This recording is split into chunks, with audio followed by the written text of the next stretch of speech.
এখন আমরা দেখব কিভাবে অ্যান্ড্রয়েড ইমুলেটর নিয়ে কাজ করা যায় বা ভার্চুয়াল ডিভাইস নিয়ে কাজ করা যায়। আচ্ছা, তো ভার্চুয়াল ডিভাইস কীভাবে তৈরি করা যায় সেটা কিন্তু আমরা আগের ভিডিওতে দেখেছি।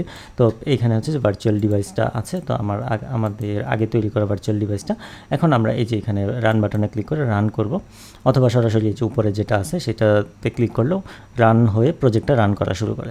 তো এখানে যদি আমরা ক্লিক করি সে শুধু ইমুলেটরটা রান হবে বা ভার্চুয়াল ডিভাইসটা রান হবে, কিন্তু অ্যাপটা রান হবে না। অ্যাপ রান করার জন্য আবার এখানে ক্লিক করতে হবে। তার আগে বাম পাশে যে এখানে অপশনটা সিলেক্ট থাকা লাগবে, যে ইমুলেটরটা আমরা ওপেন করতে চাই সেটা এখানে সিলেক্ট থাকা লাগবে। আচ্ছা, তো যেহেতু রানিং ডিভাইসটা রান করতেছে, এই দেখেন স্টপ বাটন চলে আসছে। সো আমি রানিং ডিভাইসে চলে গেলাম। সো দেখেন এখানে ডিভাইসটা রান করতেছে। আচ্ছা, এখন এইটা হচ্ছে যে ভার্চুয়ালি একটা ডিভাইস, যেটা হচ্ছে যে আমাদের যে রিয়েল ডিভাইস আছে, আমরা যে অ্যান্ড্রয়েডের ফোনই ব্যবহার করি সেটার মতোই। শুরুতেই দেখেন একটা অপশন আছে, সেটার নাম হচ্ছে পাওয়ার। আমাদের যে মোবাইলে পাওয়ার বাটন সেটার মতোই এখানে ক্লিক করলে আচ্ছা যে দেখেন স্ক্রিনটা বন্ধ হয়ে গেছে, আবার ক্লিক করলে স্ক্রিনটা চালু হয়ে যাবে। ঠিক পাওয়ার বাটন যেরকমভাবে কাজ করে।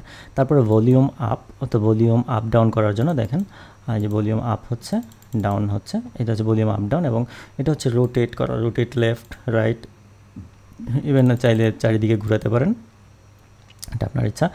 এরপরে হচ্ছে যে ব্যাক বাটন, এগুলো তো আমরা জানি যে ব্যাক বাটন, হোম বাটন এবং হচ্ছে ওভারভিউ বাটন অ্যাপের হিস্ট্রি দেখার জন্য, একদম সেম যেরকম আমাদের ফোনে যেরকম সেরকমটাই। আচ্ছা, তারপরে আছে যে টেক স্ক্রিনশট। মনে করেন আপনি একটা অ্যাপের ইউআই ডিজাইন করছেন, তো এখন আপনার স্ক্রিনশট নেওয়া লাগে। সো আপনার যে সিনিয়র আছে বা আপনার যে প্রজেক্ট ম্যানেজার আছে তাকে দেখাতে হবে।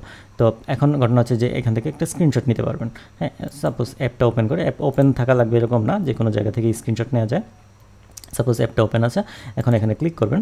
ক্লিক করলে দেখেন স্ক্রিনশট যে স্ক্রিন ক্যাপচারের উইন্ডোটা চলে আসছে। এবং এখান থেকে কিন্তু আপনার কপি টু ক্লিপবোর্ড এটা যদি করার পরে আপনি হোয়াটসঅ্যাপ কিংবা স্কাইপেতে গিয়ে পেস্ট করে দিবেন সরাসরি। এটা সেভ করার আগেই কিন্তু পেস্ট হয়ে যাবে, ঠিক আছে? আলাদাভাবে সেভ করতে হবে, তারপরে স্কাইপে হোয়াটসঅ্যাপে গিয়ে পেস্ট করতে হবে, ব্যাপারটা এরকম না। কপি টু ক্লিপবোর্ড করলে এটা আপনি যে কোনো জায়গায় পেস্ট করতে পারবেন। এরপরে আপনি চাইলে এটা সেভ করে রাখতে পারেন, যে আপনি কোনো ইমেল করবেন বা পরবর্তীতে ইমেল করবেন বা পরবর্তীতে কারোকে সেন্ড করবেন, সেক্ষেত্রে আপনি সেভ করে রাখতে পারেন। সেভ দিয়ে আপনি ডেস্কটপ দেখিয়ে দিলেন যে আচ্ছা আমি ডেস্কটপে সেভ করে রাখতেছি। আচ্ছা, তো এটা তো গেল যে সেভ করে রাখা, যে এটা পিএনজি ফরম্যাটে সেভ হবে। আচ্ছা, তো এটা তো আমরা বুঝি যে ইমেজ কীভাবে হ্যান্ডেল করতে হয়। আচ্ছা, এরপরে হচ্ছে যে রেকর্ড স্ক্রিনের দিলে হচ্ছে যে আপনার ভিডিও রেকর্ডিং হবে এই স্ক্রিনের। হ্যাঁ, এই পুরো উইন্ডোর না, কিন্তু জাস্ট এই যে মোবাইল ফোনটা আছে, অ্যান্ড্রয়েডের ভার্চুয়াল ডিভাইসটা আছে, এইটার এখানে ক্লিক করলাম। ক্লিক করার পরে যা আছে সেভাবে রেখে স্টার্ট রেকর্ডিংয়ে ক্লিক করব। করার পরে এই যে এখানে দেখেন, এখন আপনি এখানে যা করবেন সবই হচ্ছে রেকর্ড হবে। হ্যাঁ, হোম বাটনে দিলাম, তারপরে এখান থেকে আবার অন্য একটা অ্যাপ ওপেন করলাম। হ্যাঁ, এই সবগুলো হচ্ছে যে রেকর্ড হতে থাকবে। তো এই রেকর্ডিংটা আমরা হচ্ছে এখানে আবার ক্লিক করে স্টপ করে দিতে পারি। স্টপ করে দিলাম। স্টপ করে দিলে একটা উইন্ডো আসবে যে কোথায় সেভ করব। আমরা আবার ডেস্কটপ দেখিয়ে দিলাম, এবং এক্সটেনশনটা হচ্ছে ওয়েবএমটা কিন্তু ভিএলসি প্লেয়ার দিয়ে কিংবা ব্রাউজার দিয়ে সহজেই ওপেন করা যায়। আমি সেভ করে দিলাম। সো আপনি চাইলে ওপেন করে দেখতে পারেন, আমি ওকে দিয়ে দিচ্ছি, কারণ এটা দেখানোর কিছু নাই। তো জাস্ট ভিডিওটা ওপেন করবেন ব্রাউজারে অথবা হচ্ছে ভিএলসি প্লেয়ারে। এরপরে হচ্ছে যে এখানে লাস্টে দেখেন একটা ট্রিপল ডট আছে, ট্রিপল ডটটা ক্লিক করলাম। ক্লিক করলে দেখবেন কিছু বাড়তি অপশন চলে আসবে আপনার সামনে। এখন এটি হচ্ছে যে আরও চমৎকার একটা জিনিস, সেটা হচ্ছে যে লোকেশন কিন্তু আপনি এখান থেকে সেট করে দিতে পারবেন, এবং যেই লোকেশনটা সেট করে দিবেন, এই যে সেট লোকেশন, ওই লোকেশনটা কিন্তু এই অ্যাপের মধ্যে চলে আসবে। মনে করেন আপনি এই যে উবার পাঠাও এরকম একটা অ্যাপ তৈরি করতে যাচ্ছেন, তখন কিন্তু এটা খুব কাজে দিবে। হ্যাঁ, আপনি তো ভার্চুয়াল ডিভাইস নিয়ে দৌড়াদৌড়ি করার দরকার নেই, হ্যাঁ, বা রিয়েল ডিভাইস নিয়ে দৌড়াদৌড়ি করার দরকার নেই। এখানে হচ্ছে আপনি এখান থেকে একটু একটু করে লোকেশন চেঞ্জ করবেন। যেমন আমি একটা জুম করতে পারি, তো যেমন আমি এখানে রাখলাম, এখানে রেখে দিলাম সেট লোকেশন, তখন কিন্তু এই ডিভাইসে লোকেশনটা চেঞ্জ হয়ে গেল। দেখবেন ড্রাইভারের গাড়ি দৌড় দিচ্ছে।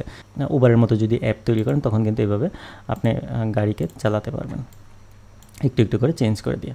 আচ্ছা, তো এখন গেল যে লোকেশনটা চেঞ্জ করা যায় কীভাবে। আর এটা হচ্ছে যে ডিসপ্লে রেজুলেশন সম্বন্ধে এখানে কিছু বর্ণনা দেওয়া আছে, আপনি এখান থেকে চেঞ্জ করে নিতে পারেন। আর হচ্ছে সেলুলার হচ্ছে যে নেটওয়ার্ক টাইপ, দেখেন কী কী জিনিসপত্র দেওয়া আছে এখানে। এই যে 2G 3Gর যে অপশনগুলো সেগুলো দেওয়া আছে এবং 5G পর্যন্ত দেওয়া আছে। আচ্ছা, আর এখানে আছে ব্যাটারি লেভেল আপনি যদি কম বেশি রাখতে চান সেটা এখানে সেট করে দিতে পারবেন। এগুলো খুব একটা লাগে না, লাগে হচ্ছে ক্যামেরাটা লাগতে পারে। সো আপনি এখানে অ্যাড ইমেজ করে দিয়ে ক্যামেরা হিসেবে ইউজ করতে পারেন যদি ক্যামেরা নিয়ে অ্যাপ ডেভেলপ করেন। ফোন কল মানে এইখানে অ্যাপের মধ্যে ফেক ফোন কল দিতে পারেন। মনে করেন আপনি ফোন কল করা যায় এরকম একটা ফিচার সমৃদ্ধ একটা অ্যাপ তৈরি করতে চাচ্ছেন, সেই ক্ষেত্রে হচ্ছে যে আপনি একটা ফেক কল দিয়ে এখানে ডিবাগ করতে পারেন বা ফেক মেসেজ দিয়ে ডিবাগ করতে পারেন, যখন প্রয়োজন হয় ব্যবহার করতে পারেন। এছাড়াও মাইক্রোফোন, ফিঙ্গারপ্রিন্ট, এই যে জিনিসগুলো আছে, ফিঙ্গারপ্রিন্ট সেন্সর যেগুলো আছে, সো আপনার প্রত্যেকটা জিনিস কিন্তু আপনার যখন প্রয়োজন পড়ে সেই জিনিসগুলো আপনার এখান থেকে ইউজ করতে পারেন। ঠিক আছে।